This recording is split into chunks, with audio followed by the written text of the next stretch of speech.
नमस्कार साथियों, मैं डॉक्टर मुकेश गर्ग। ज़रा सोचिए में आपका हार्दिक स्वागत है।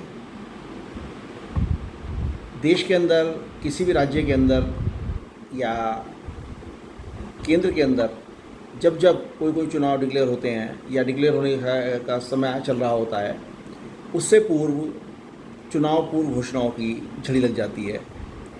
और वो झड़ी ऐसी लगती है कि वो सीधा सीधा वोट बैंक को इफ़ेक्ट करती है, और इतना इफ़ेक्ट करती है कि उस घोषणा के बाद उससे जो प्रभावित वर्ग होता है वो घोषणा करने वाली पार्टी के साथ जाने की, खड़े होने की संभावना बन जाती है। साथियों, मैं आज बात कर रहा हूँ आपसे बिहार की, जहाँ अभी अगले 4-5 महीने के अंदर ही चुनाव होना है।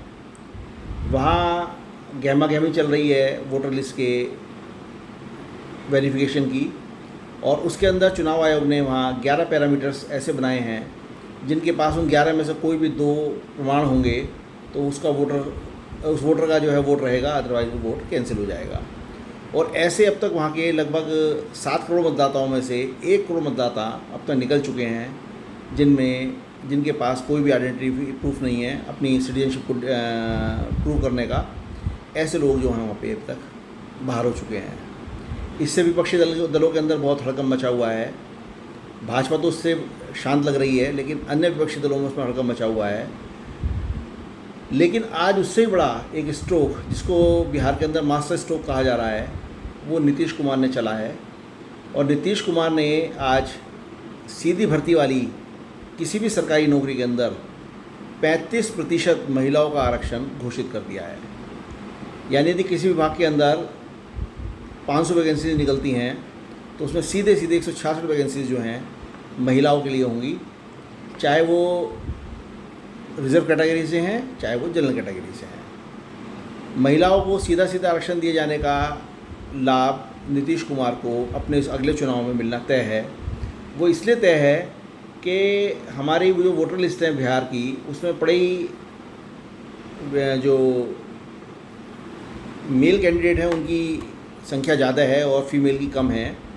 उसके बावजूद जो फीमेल वोटर्स का जो वोट पड़ता है वो वोट परसेंटेज जो है मेल वोटर से ज़्यादा होता है। और उस स्थिति में जब 35% आरक्षण उनको सरकारी नौकरियों में मिलेगा, सीधी नौकरियों में मिलेगा, तो वहाँ पे जो है वोटिंग किस तरीके से होगी, किस कदर होगी और कितना फेवर उसके अंदर भाजपा को और नीतीश कुमार को मिलेगा, ये जग जाहिर है। वैसे आज भी लगभग 20 साल के शासनकाल के बाद भी नीतीश कुमार वहाँ पे कोई बहुत ज़्यादा पीछे धकेले नहीं गए हैं। अभी भी वहाँ पे आरजेडी के मुकाबले जेडीयू और भाजपा के गठबंधन की अधिक वक़्त है। लेकिन भाजपा को और जेडीयू को संभल कर चलने की ज़रूरत है, क्योंकि 20 साल की एंटी इनकम्बेंसी उनके साथ अभी जुड़ी हुई है। और जिस तरीके से अभी गांधी मैदान इलाके में पटना के एक बहुत बड़े व्यवसायी का मर्डर किया गया, उससे बिहार के अंदर उस जंगल राज की याद तेजस्वी यादव और विपक्षी दलों ने दिलानी शुरू कर दी, जिसको नीतीश कुमार हमेशा लोगों को बताते रहे हैं लालू का जंगल राज। ऐसी स्थिति में नीतीश के लिए इस 35% महिला आरक्षण का जो मास्टर स्ट्रोक है, ये एक वाइटल रोल प्ले करने जा रहा है।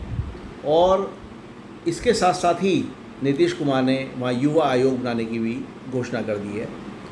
यानी युवा आयोग का मतलब कि युवाओं के लिए वो आयोग काम करेगा, और युवा देश के लिए, प्रदेश के लिए क्या क्या कर सकते हैं इस पर विचार करते हुए उनकी नौकरियों में किस तरीके से उनका आरक्षण करना है, किस तरीके से उनको तरजीह दी जानी है, इस पर विचार करेगा। ज़रा सोचिए। साथियों, मेरे विचार यदि आपको उचित लगे तो कृपया मेरे चैनल को लाइक कीजिए, शेयर कीजिए और सब्सक्राइब कीजिए। धन्यवाद।